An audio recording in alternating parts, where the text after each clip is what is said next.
Hey, what's going on, YouTube? How are you? Thank you so much for coming by to see part two.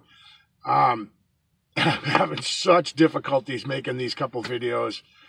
I just had my phone wiped clean at the place where I bought my phone. Just a whole big rigmarole trying to make this video. But anyways, I think I might have it figured out. So, you guys are aware, if you watch part one, this is about Christopher Noel's research on his Impossible Visits channel. He lives in Vermont, and he does research around where his childhood home is, I believe, where he grew up. And it's not in a remote area at all. It's around, it's not in an area that's hard to get to. You can see businesses kind of, I believe, near this area. It's not like, again, it's not like it's a remote spot. So in this video, I want to talk about structures. Now, if you've watched any of my videos, for those of you that are subscribed, are probably well aware of my opinion on stick leans, sapling breaks, tree bends, X's, glyphs, and I'm sorry, asterisks. And I believe there to be a sign when you can tell when a Sasquatch has come through your area, you can find these signs. And I want to show you a video clip. This is also from Mr. Noel's channel. It's an old video, but I remember seeing it a while back. And I just thought it was funny because these news reporters, they're telling people, whoever's doing it, please stop because it's a fire hazard. But I want to show you the clip. But before I do that, I want to talk about it first, about my theories on these, along with Christopher Noel's theories. So Mr. Christopher Noel has some theories on a savant theory, almost that Bigfoot has autistic tendencies or traits, or at least displays some traits like an autistic person would. Structures, in my theory, I've had a ton of them, about these sapling breaks, stick leans, tree bends, teepee structures, like I'm going to show you in a minute. These teepee structures, and I have found a handful of them. You know, the meaning of them is anybody's guess. It's just theories that I've had along my just 2 years of doing this, and my theories range from travel markers to protection from falling limbs in a windstorm. Maybe they climb inside these things. I don't think it's really from the weather, so to speak, but possible territory markers or warning signs to us or other Bigfoot clans, or just simply marking their own territory. I have found these structures here in southern New England, and they're found all over the country. Some of them that I have found, possibly they appear maybe man-made, and maybe they're not. Sometimes I'll find the lack of debris around these shelters really is what makes me wonder about the origin of them. I built forts and stuff like that as a kid, even a log cabin in my late teens, me and some friends. And just the litter around that when somebody's using it is obvious. And these structures that I have found have maybe one plastic bottle and a fire ring on the inside that's fake. There's never been a fire in it. Or there's one burnt piece of wood in it, like it was taken from a fire and placed into that fire ring to make it appear that it's been used, but you can tell it was not used.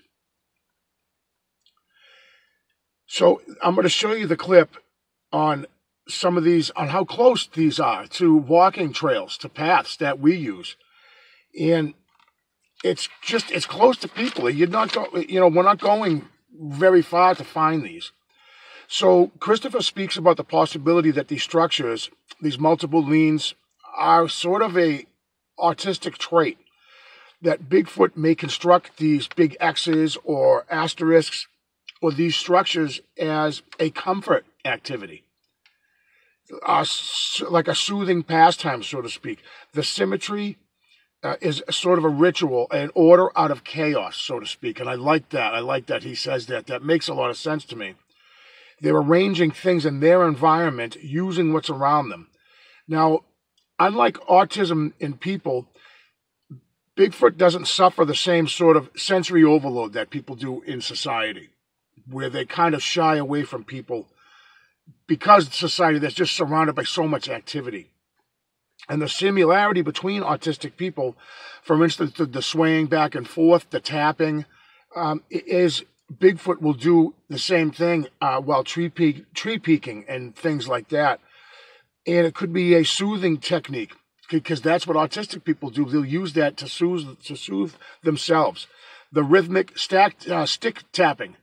I once saw in one of Christopher's videos a young boy with autism that was tapping and rhythmically tapping a washing machine. And these have been recorded in Christopher's findings in his area in his latest video. Just like, sounds like somebody's out there drumming, and it's a Bigfoot that he calls Music Man. And that is a trait of people with autism, stacking and lining things up. Again, order out of chaos. So his theory on this behavior, I find very compelling, very, very fascinating, and I think it's spot on. The thought that these structures that we find in an area may really just be Sasquatch arranging its surroundings in order to comfort itself. There is a definite parallel between autism and the traits that Sasquatch exhibit, like autistic savants. So he meant like a photographic memory, for example. I threw this in myself. I think that's possibly a reason why people have so much difficulty in capturing a Bigfoot on a trail cam. It has a mental picture of its surroundings, and it knows its surroundings extremely, extremely well. And it's going to notice a trail cam. If somebody put a trail cam in your backyard, I guarantee you'd notice it right away. It would stick out. Where you could hide it the best you want, it's that person's property, it's that person's backyard. They're going to see it, and I believe Bigfoot spots it right away and stays the heck away from it. Now, I want to mention, too, that Christopher Noel has written a book, and it's called The Mind of Sasquatch, The Secret to Their Success, A Theory. I haven't read it. I want to get it. I'd like to find out how to get it. I'm not an online person, but if I can find one, I'm going to try to. I believe in his stuff 110%, and I said that before. But I want you to see this clip. It's really interesting. Some of you guys might have already seen it, but I'm going to show it anyways. So check it out.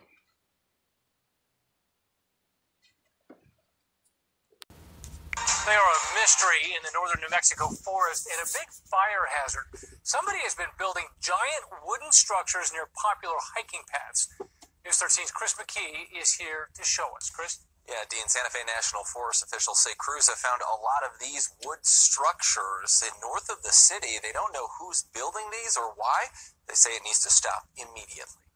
They may have as many as 1,000 pieces of wood in them. It's hard to grasp just how big these wood structures are until you see someone standing next to them. Some of them are as much as 2, sometimes even 3 stories tall, and they can be as much as 20 feet in diameter. Santa Fe National Forest spokeswoman Julianne Overton is talking about these massive wood piles almost built like teepees. Crews have found around a dozen of them in the National Forest land north of Santa Fe city limits around the Well, so what do you guys think? Have you ever seen anything like that? Have you ever come across something like that? Especially something that large. I came across one that was huge like that in my area in southeastern New England, in southeastern Massachusetts. And recently went back to visit it, and it was destroyed, totally torn apart. I don't know how long it had been standing. I only found it about a year ago, maybe a year and a half ago, about a year ago. And I had come back to revisit it recently, and it was destroyed, torn apart. I don't know, maybe if the Parks Department found it and tore it apart. But something that was funny about it is that there was a massive quartz boulder that sat near this structure about maybe 50 feet away. And when I came back to see the structure destroyed, that massive boulder, it had to be a couple 100 pounds. A person could have walked away with it, but that boulder was gone. So I found that pretty weird. But let me know what you think about Christopher's theories and the structures, if you've ever found anything like that. And check out Christopher's channel. It's really cool. He gave me permission to do this video. I wanted to make sure he knew I was going to I was going to swipe some clips from him. I've got a little bit of daylight going on. I hope to holy mackerel God that this video will upload and I can finally move on to something else. But thank you guys so much for clicking, and I will see you on the next one.